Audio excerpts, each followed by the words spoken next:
The prices of petrol and diesel may indeed hit 10 cedis a litre, as is being projected by some analysts and energy experts. There is more in this report.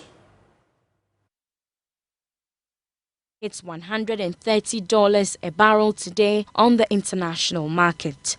This is due to threats of the US and Europe placing fresh sanctions on the oil exports from Russia due to the country's invasion of Ukraine. The development may push prices of petroleum on the local market even higher.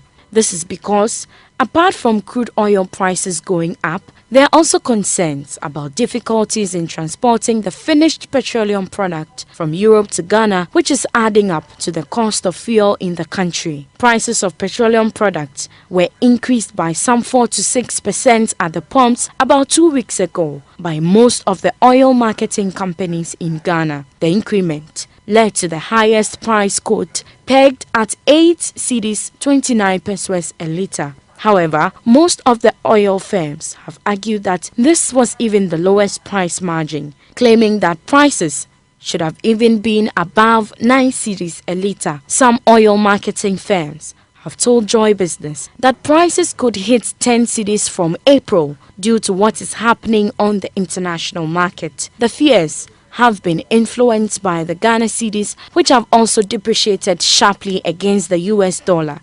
This is definitely in line with what some energy analysts have projected. Fuel prices going up again on the international market might not be good for the economy in these challenging times, as it would increase the cost of living and cost of doing business and manufacturing, while the inflation rate maybe goes up further, a development that could also affect the savings and investment of some Ghanaians.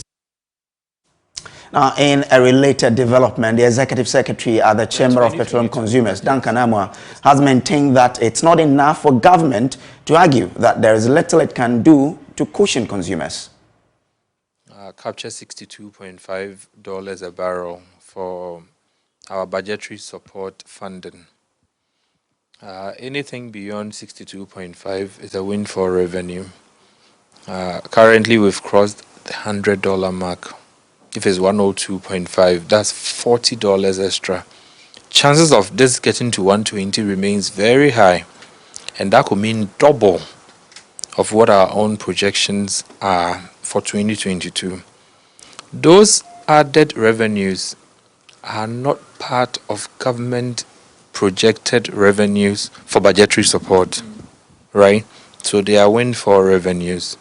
You get them anyway, because if you put crude out there today, that's how much the market is taking them.